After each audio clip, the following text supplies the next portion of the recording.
No comments. No comments అంతకంటే అంటే ప్రపంచం అలా ఉందండి ఇప్పుడు. అలా ఉంది.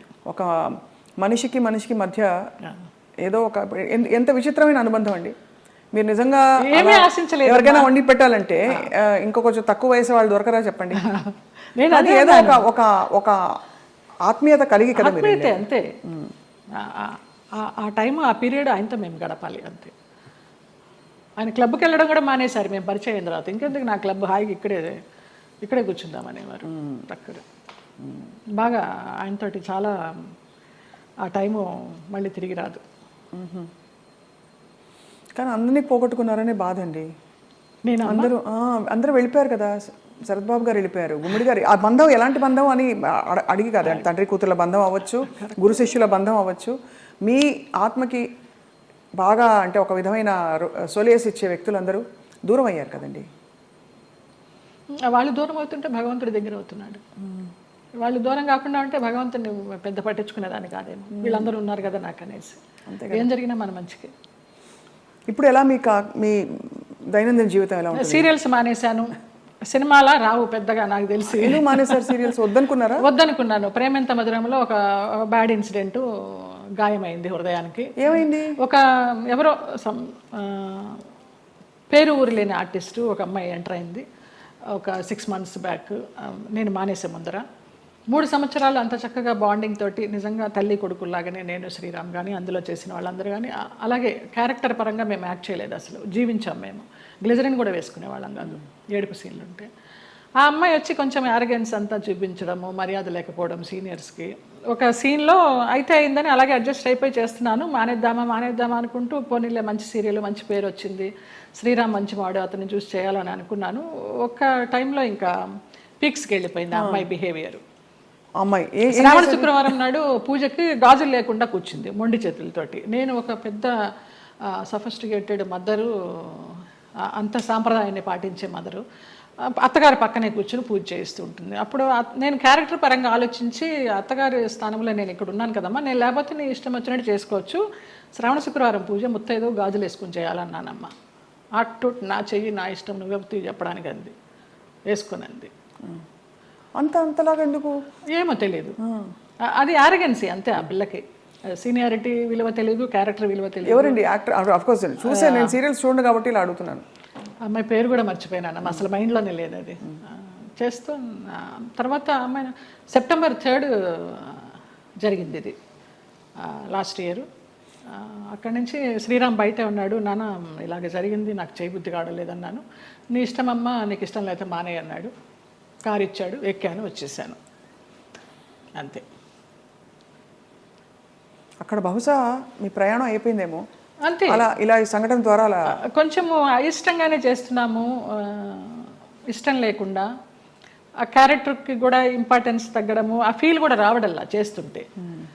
డైరెక్టర్ గారితో అనేదాన్ని, ఇంతకు ముందర ఫీల్తో చేసేవాళ్ళం అండి, ఇప్పుడు రావడం లేదనేసి. డైరెక్టర్ మారిపోయాడు, వెంకట్ అని. అతను చాలా ఇష్టము, చాలా మంచి టెక్నీషియన్. సరే, ఆ యూనిట్ నుంచి బయటకు వచ్చారు, వేరే యూనిట్ ఎవరైనా ఆఫర్ చేస్తే ఎందుకు చేయకూడదు? వద్దనిపించిందమ్మా, ఇంకా అసలు నాకు సీరియల్స్ వద్దు. అంటే నేను ఆ గంగిరెద్దులాగా అలంకరించుకోవడము, రోజుకి అన్ని డ్రెస్ చేంజ్లు, పొద్దు నుంచి నైట్ వరకు టైం లేకుండా. 12 hours అండి కాల్ షీట్. పంపించరమ్మా.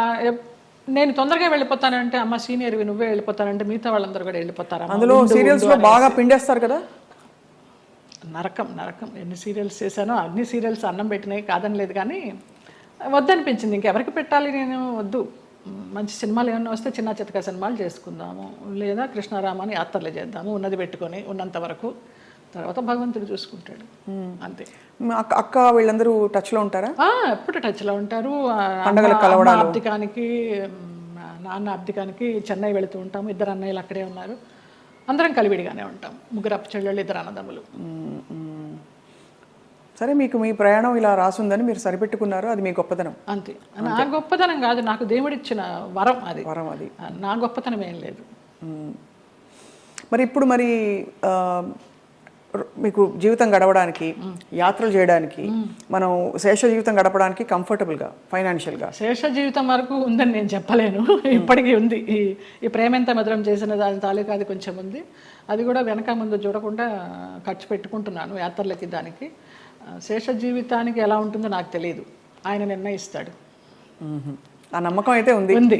మీ దగ్గర అయితే మాస్టర్ కీ ఉంది అంతే కదా. ఇంకా ఇవన్నీ మాస్టర్కి లాకర్కి ఏం లేదు, కానీ మాస్టర్ కీ అంటే భగవంతుడే కదా. భగవంతుడే మాస్టర్ కీ కదండి మనందరికీ. ఆయన నడిపిస్తాడని నమ్మకం. అది ఆ నమ్మకమే. రేపేంటి అని అడుగుతారు, అది ఎప్పుడు ఆలోచించాలి రేపేంటి అనేది. అసలు పుట్టిన దగ్గర నుంచి అవగాహన లేదు, మధ్యలో సంపాదించడం మొదలుపెట్టిన దగ్గర నుంచి కూడా రేపు ఏంటి అనేది క్వశ్చన్ రాలేదమ్మా నాకు అసలు. 700 సినిమాలు అంటే బాధ ఎందుకు వేస్తుందంటేనండి, ఈ పబ్లిక్ ప్రొఫెషన్లో ఉన్న వాళ్ళందరికీ చాలా కష్టమైన జీవితం. మీకు ఎప్పుడు నిద్రలేవాలి అనే చాయిస్ ఉండదు. వాళ్ళు చెప్పిన టైంకి మీరు హాజరవ్వాలి. వాళ్ళు మీకు నచ్చినా నచ్చకపోయినా, చలున్నా ఎండున్నా వాళ్ళు వేసుకోమన్న బట్టలు వేసుకోవాలి. అలా 700 జీవితాలు మీ మొత్తం ధారపోసి వెచ్చించి మహా నటులే చరిత్రలో అలా ఉండిపోయి మెల్లిగా ఫేడ్ అవుట్ అయిపోతారు విత్ టైం. ఈ నట జీవితం మీకు నేర్పిన విషయం ఏంటండి? ఫేమ్ ఉంటేనే ఏదైనా జనాల్లో ఏదైనా, లేకపోతే ఉందా లేదా అనేది కూడా వాళ్ళకి తెలియదు. ఎందుకంటే పెద్ద పెద్ద నటులు కూడా చాలా కష్టాలు పడ్డారు. మీకు ఉన్న సంపద మీరు అన్నట్టుగా ఆధ్యాత్మికంగా మీరు మలుచుకుని ఒక గౌరవంతో ఆత్మాభిమానంతో కొనసాగిస్తున్నారు జయలలిత గారు. చాలా మనసుకి ముచ్చటగా ఎంత ఇన్స్పైరింగ్గా ఉందో చెప్పలేని మాటలు. మీకు చిన్న కోరిక ఉంది మాకు. చెప్పండి.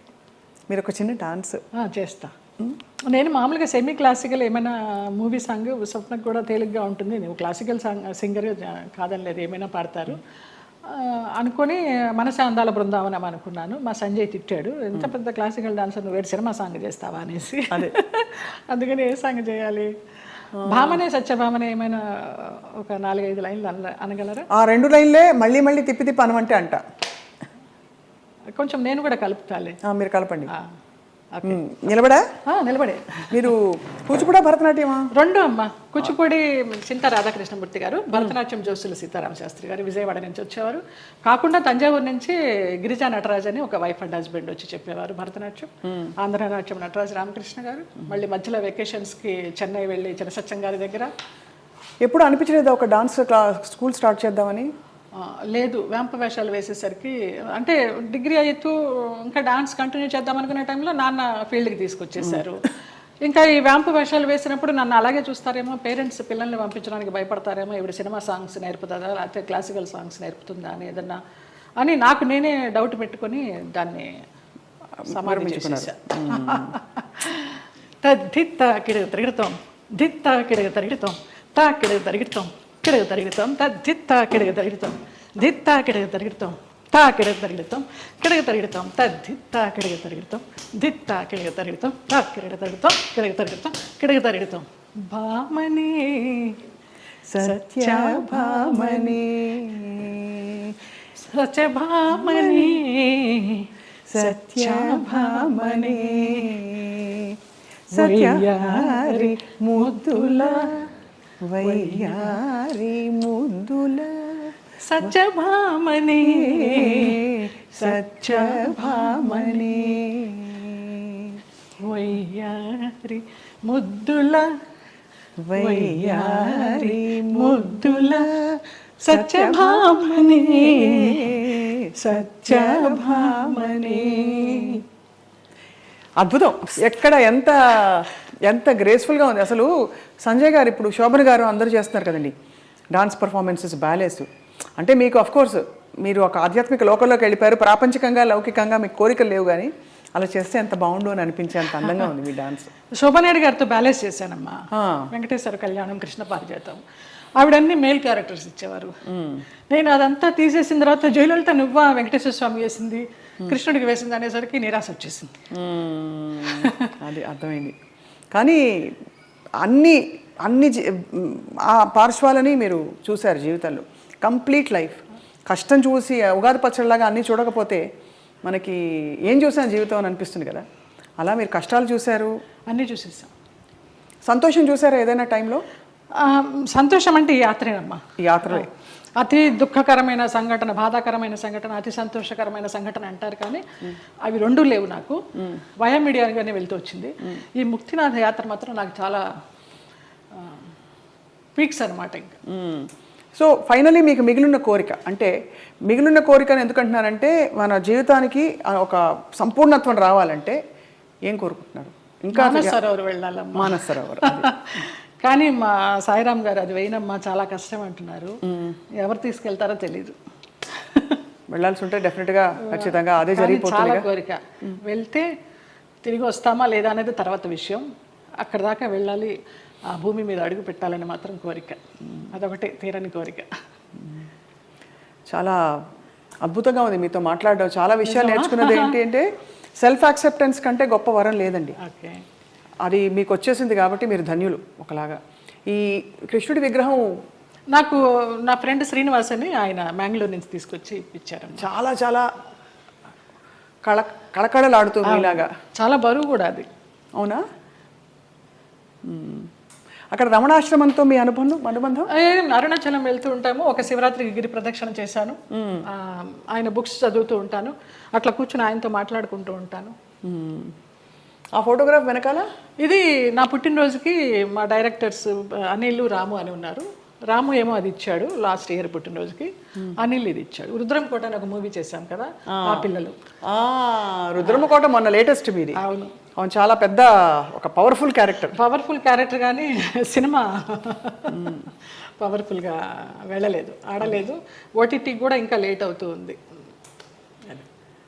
మీరు చాలా చాలా వ్యక్తిగత విషయాలు కూడా ఇవాళ మాతో పంచుకుని చాలా మందిని ఇన్స్పైర్ చేశారు జయలలిత గారు. థ్యాంక్స్ అమ్మా. మీకు ధన్యవాదాలు. అయ్యో, మీకు కూడా. Always you will be in our hearts. God bless you. Thank you అండి. నమస్కారం.